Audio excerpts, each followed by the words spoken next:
Et on vous l'annonce depuis quelques jours maintenant, il est avec nous en vidéo sur Zoom, Patrick Fiori. Salut Patrick. Bonjour tout le monde. Comment ça va? Ça va super. Je crois que tout le monde attend avec impatience que ce virus nous quitte, enfin qu'il nous foute la paix, qu'on puisse tous faire notre métier convenablement, sérieusement. Voilà, donc ça va. Ouais, top. Je fais de la musique pendant ce temps, voilà, et j'ai la chance de pouvoir un petit peu parler avec vous et du coup parler aux gens au travers de vous, donc c'est plutôt agréable. Personnellement, tu le prends comment du coup cette situation-là, fataliste ou un petit peu énervé par ce qui se passe Énervé, ça c'est le prénom, hein, mais je fais comme tout le monde, quoi. Je tente d'essayer de bien me comporter, chose que je fais depuis de nombreux mois maintenant, presque on va parler en années Oui, c'est malheureusement. vrai.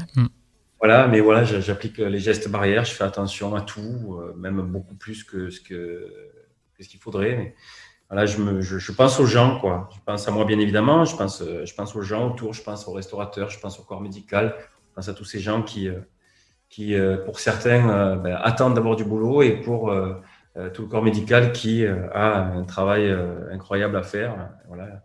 Et nous prouve chaque jour que ils arrivent à nous accompagner dans ces moments douloureux. Donc j'attends de pouvoir avoir ce fameux rendez-vous avec ce qui est le plus important pour moi, les gens, voilà, d'aller pouvoir donner du spectacle, échanger des moments, faire des chansons ensemble. Ouais. Mais je pense que je peux avoir cette parole-là pour tous les artistes qui ont envie vraiment de se manifester et d'avoir des rendez-vous, quoi. Je crois que c'est ce qui nous tient. Les rendez-vous dans la vie, ça nous donne des moments formidables. Voilà. Bon, on espère que ça arrivera en tout cas le retour le plus vite possible, évidemment, on l'espère. On va y arriver. L'été ou l'automne, ça semble la bonne date en tout cas à annoncer. Bon, en tout cas, sur une note plus positive, on va parler de ton dernier album, Un air de famille. Alors déjà, sur la pochette, t'as mis une photo de toi petit. T'avais quel âge Je sais pas, j'ai 7 ans, non? Un truc comme ça, ouais, à peu près. Moi, j'avais déjà les cols un peu en papillon, là, on était habillés comme ça un peu à l'époque. Et puis, je trouvais ça intéressant de montrer finalement que, enfin, moi, déjà enfant, j'avais ce souhait de chanter, quoi. Ça me plaisait, ça me procurait du plaisir. Et à force de chanter, j'imaginais pas que ça puisse séduire aussi d'autres personnes que moi, ou en tout cas que l'entourage proche, famille.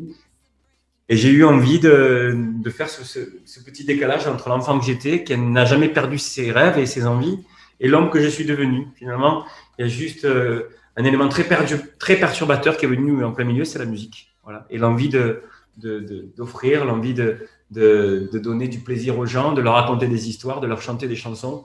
Donc voilà, et je trouvais ça sympa. Et puis par rapport au titre de l'album, Un air de famille, je trouvais que c'était de circonstance de mettre une photo d'un petit minot et du garçon que je suis devenu. Bon, en tout cas, entre toi petit et toi aujourd'hui, c'est la même tête, hein, je te rassure. Ouais, on le reconnaît direct. Ouais, encore c'est pas de profil, sinon on voit que j'ai un gros nez et tout ça, mais non, mais je rigole. Non, mais c'est ça en fait, ouais. Je crois qu'on perd jamais notre âme d'enfant et certainement notre visage aussi. Moi, en l'occurrence, c'est vrai que il y a une ressemblance intéressante. Alors c'est drôle, qui c'est qui a eu l'idée du coup de mettre ça? C'est toi directement? Ouais, c'est moi. Et puis j'ai retrouvé aussi des vieilles photos du côté de Cassis qui ont été prises par ma tante Gilberte à l'époque où il n'y avait pas de téléphone, où on pouvait choisir son filtre, où déjà c'était là comme ça et c'était beau. Et donc je me suis dit, tiens, c'est intéressant. Parce que déjà, quand je regardais la mer à cette époque-là et je faisais semblant de pêcher, je pensais déjà à la musique, déjà me retrouver avec des gens dans le partage, pas spécialement à la scène, aux télévisions, enfin pas à tous ces trucs-là, mais je pensais déjà à donner du plaisir aux gens, quoi, me dire tiens, je crois que je vais être utile en fait dans ma vie, et c'est ce que j'ai été. Alors l'album est dispo donc depuis octobre dernier, 13 titres dessus. De quoi tu nous parles tout au long de tes chansons sur l'album? Ouh là là, je parle de plein de sujets. Là, je parle de ce qu'on est en train de vivre. Une chanson qui s'appelle, par exemple, Nous ne le savions pas, une chanson écrite et composée par Jean-Jacques Goldman, qui parle de ce monde qu'on a connu et de ce monde qu'on va connaître après, à savoir comment on va se comporter, comment ça va se passer. Je parle de séparation, je parle d'enfants victimes de divorce, en tout cas, de comment on peut... comment les enfants ont les choses dans leur tête, comment est le comportement des adultes autour d'eux. Une chanson écrite et composée avec soprano qui s'appelle Ne m'oublie pas.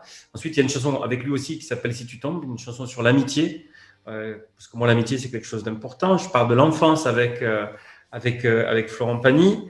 Je parle donc d'un air de famille où finalement on semble tellement différents les uns des autres, mais finalement non, parce qu'on a tous un air de famille. Bref, des sujets de société et parfois des choses un petit peu plus profondes, des choses un petit peu plus légères aussi. Mais quoi qu'il en soit, à chaque fois, de toute façon, dans mes chansons, c'est beaucoup de la vie des gens et un petit peu de la mienne. Donc c'est ça qui m'intéresse en fait. Alors tu parlais effectivement de Soprano de Florent Pagny, c'est un petit peu la famille aussi finalement pour toi. Oui, c'est la famille parce que je crois qu'en amitié, dans la vie, on ne choisit pas d'être ami avec quelqu'un, on choisit dans les deux sens. Donc, ces gens-là, que ce soit avec Sopra, avec Slimane, ou avec Jean-Jacques Goldman, ou Zucchero, ou Johnny, ou le Normand, en fait, ces gens-là, quoi.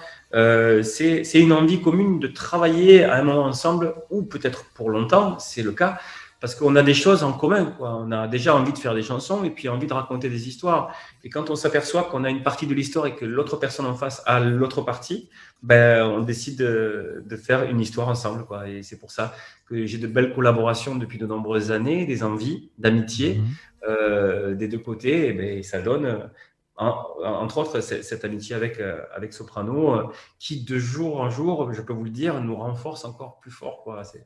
C'est très, très intéressant, en fait. Les rencontres humaines, déjà, tout simplement me plaisent, mais quand elles sont en plus artistiques et quand elles nous enveloppent un peu comme ça, comme une grosse couverture, quoi, et qu'elles nous tiennent chaud, ben voilà. Moi, je trouve ça génial.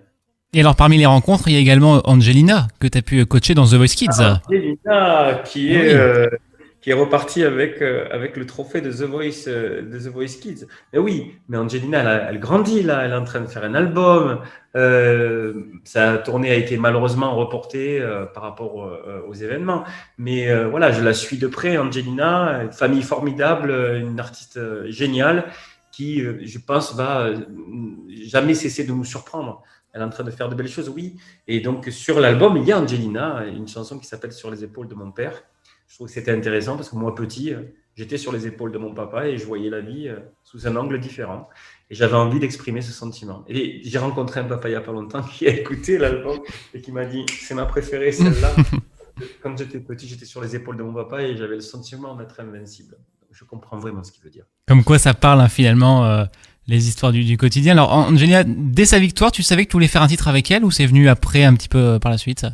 Je pense que même si elle n'avait pas eu de victoire, j'aurais fait une chanson avec ou pour Angelina parce que c'est vraiment, enfin, je sais pas, pour ceux qui la connaissent, ils se retrouveront dans ce que je dis, et pour ceux qui la connaissent pas, c'est vraiment une très très belle personne, quoi. C'est une jeune fille incroyable, bourrée de talent, et puis surtout à l'écoute des gens, et voilà, elle est pleine d'envie, de conviction, pleine d'envie d'aider des associations, d'être là pour les gens.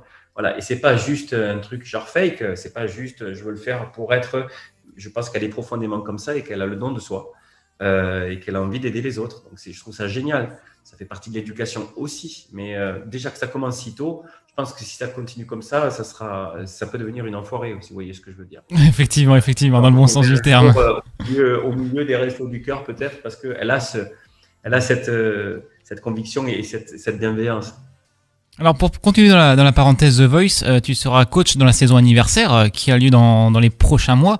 T'as plus d'infos par rapport au tournage, aux diffusions ou pas encore? Ben, moi j'ai plein d'infos mais je peux pas vous communiquer. D'accord. C'est la chaîne qui doit le faire et la boîte de prod. Ouais. Mais juste pour dire que ça a été une saison de dingue, la saison All Star. Voilà, on a tourné déjà quelques petites parties, mais c'est assez impressionnant. Ce qui est génial dans cette aventure, c'est déjà il m'a appelé parce que j'avais envie de faire les adultes depuis longtemps. Parce que les kids, ça, évidemment, ça m'éclate, mais j'avais envie aussi de faire mes preuves en tant que coach chez les adultes. Et là, ils ont rajouté un 5e fauteuil. Donc, c'est génial parce que 4 fauteuils, c'est ce qui existait. Le 5e, c'est avec moi. Et ce qui est super, c'est que la saison All-Star réunit des artistes, en tout cas, qui ont déjà fait The Voice et Kids et adultes. Oui, qui ont marqué les différentes saisons. Voilà, c'est ça exactement. Les 10 ans, en fait. Et du coup, moi, je me retrouve en tant que 5e fauteuil et tout à fait vierge de beaucoup de choses, puisque j'ai jamais été le coach qui a dit oui ou qui a dit non. J'étais juste le coach là qui allait découvrir. Donc, ça m'a donné une petite force supplémentaire finalement. Ils m'ont appelé, mais je crois qu'ils n'avaient pas réfléchi à ça. Bon, on espère qu'ils ne regrettent pas, en tout cas. C'était génial. J'ai passé vraiment, en tout cas pour ce qu'on a tourné là, des moments vraiment extraordinaires.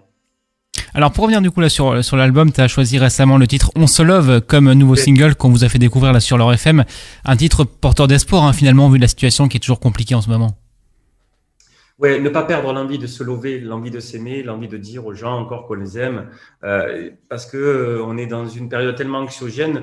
Je me dis que ça serait vraiment dommage qu'on puisse toucher ces points sensibles là, ces points essentiels, ce qui font notre naissance et notre vie, c'est-à-dire qu'on est fait d'amour, et ça, il faut jamais que ça disparaisse. Donc, bien évidemment, on se regarde un peu de travers, on se toise, et on a toujours un sentiment de peur vis-à-vis des choses. Et je pense que ce sentiment profond, il faut le garder éveillé, il faut vraiment le garder comme une flamme. Donc, on se love, c'est juste, n'oubliez pas, quoi. N'oubliez pas qu'au fond de vous, vous avez ça, vous avez cette flamme-là et qu'il faut toujours qu'elle soit animée et qu'elle soit illuminée. Donc, ok, on traverse une période très, très difficile, mais on va se lever à un moment ou à un autre et on va pouvoir le faire. Voilà, on va pouvoir continuer à s'aimer comme on le faisait très bien auparavant et surtout garder ce sentiment profondément en nous pour le faire rejaillir encore plus fort quand on en aura l'occasion. Ouais, malgré les gestes barrières, malgré la distanciation sociale, il faut garder toujours ça au fond de soi et pouvoir le ressortir au moment où on pourra le faire. Mais je le dis dans la chanson, malgré les silences, malgré les distances, donnons-nous une chance. Voilà, et donnons-nous une chance de s'aimer encore et de se lever. Voilà, c'est très simple. Alors, je voulais parler également en quelques mots de ton premier livre CD pour les enfants que tu as sorti à l'automne dernier. Pareil, Zino déménage. C'est quoi l'histoire et d'où c'est venu l'idée? Alors, Zino déménage. Et là, d'ailleurs, j'étais en train de valider le deuxième. Ouais, ah. Voilà, il y a le deuxième qui va pas tarder. Zino déménage. En fait, j'ai toujours été très très admiratif et touché par les histoires du soir, par évidemment l'enfance, mais tout ce qu'elle accompagne, quoi. Je trouve que c'est génial. Les enfants, ça nous met à une altitude zéro, c'est-à-dire que ça remet les pendules à l'heure, je dirais. Et j'ai toujours aimé ça, accompagner les enfants. Déjà, dans ma jeunesse, j'avais pas mal de nièces et de neveux autour de moi et je m'en occupais avec un grand plaisir. Et c'est quelque chose qui m'a toujours beaucoup séduit et beaucoup plu. J'avais dans la tête d'écrire des histoires pour enfants, mais ce n'était pas concrétisé. Je pense qu'il fallait que les années passent et que je me fasse, que ce soit de The Voice Kids ou aux histoires que je racontais déjà à mes neveux et nièces, parce que je n'ouvrais pas spécialement des livres, en fait. L'histoire, c'était moi. Et on faisait des paris comme ça quand ils étaient enfants. Ils me disaient, tonton, raconte-moi une histoire, l'histoire du soir. Et donc, j'inventais d'un coup une histoire. Il y en avait certaines qui voulaient rien dire. Et puis, quelques dizaines que j'avais mis de côté parce que je trouvais que c'était intéressant. En ce sens que quand on voit un enfant qui ressent quelque chose, quand on raconte une histoire, c'est qu'il y a quelque chose de bon derrière, quelque chose qui l'a fait réagir. Et je me suis servi de ces histoires racontées par la générosité et par le cœur. Et du coup, j'en ai mis quelques-unes de côté. Et puis, on est venu me proposer voilà, ça, d'écrire des histoires pour enfants. Et ce qu'ils ne savaient pas, c'est que j'en avais quelques-unes de côté. Et j'ai imaginé ce personnage, la Zino, qui est né dans ma tête et qui est né dans mon cœur. Et je me suis dit que ce petit garçon un peu audacieux, très poli et un peu, enfin, je dirais même très, très actif, mais surtout qui a un regard sur l'autre qui est bon, un garçon généreux. Je trouvais que c'était intéressant de lui laisser sa place. Alors voilà, j'ai imaginé le petit Zino qui évidemment va grandir avec son petit frère, avec ses parents et qui va avoir des histoires assez intéressantes. Et là, la première, oui, s'appelle Zino déménage parce que j'avais envie d'aborder le thème du déménagement pour les enfants. C'est toujours assez perturbant de quitter un endroit pour en trouver un autre. Quel que soit le déménagement, ça peut être un déménagement physique d'un appartement ou d'une maison, ou ça peut être un déménagement d'école, ou ça peut être un déplacement. Voilà, c'est toujours un peu particulier. J'avais envie juste de les accompagner pour avoir vécu ça 19 fois. Ah oui, les déménagements. J'avais envie de les accompagner et de leur dire que voilà, ce qu'on peut regretter de laisser finalement, on laisse rien, juste on garde les choses en plus, on a au fond de nous des choses en plus et on les ramène avec soi. Et donc, on ne perd rien dans la vie, on ne fait que gagner, on ne perd pas. Et donc tu nous disais, il y a le deuxième qui est en train d'arriver ou qui va arriver là d'ici peu, c'est ça? Écoutez, je l'ai validé il y a 1 heure, je ne peux pas vous dire mieux, et je ne vous raconte pas de bêtises, et voilà, j'ai déjà le titre, j'ai vu les illustrations de Yann Tisseron, et c'est magnifique, j'ai trouvé ça super, ça m'a ému. Donc voilà, la chanson, elle est là aussi, le livre avec le CD, tout est prêt, et ça part vers les plateformes de fabrication là, dans la semaine. Donc, je pense que d'ici un mois ou deux, on aura accès à ce deuxième volume. Eh ben parfait, bonne exclue du coup pour leur FM. Pour conclure en 30 secondes, je te laisse la parole libre finalement pour dire ce que tu souhaites à tous les Lorrains qui nous regardent, qui nous écoutent en ce moment et qui ont hâte sûrement de te retrouver sur scène. Alors déjà, je peux juste vous dire, connaissant bien votre région, que je la trouve magnifique, puisque mon papa était déménageur, donc on en a fait quelques-uns des déménagements là-bas.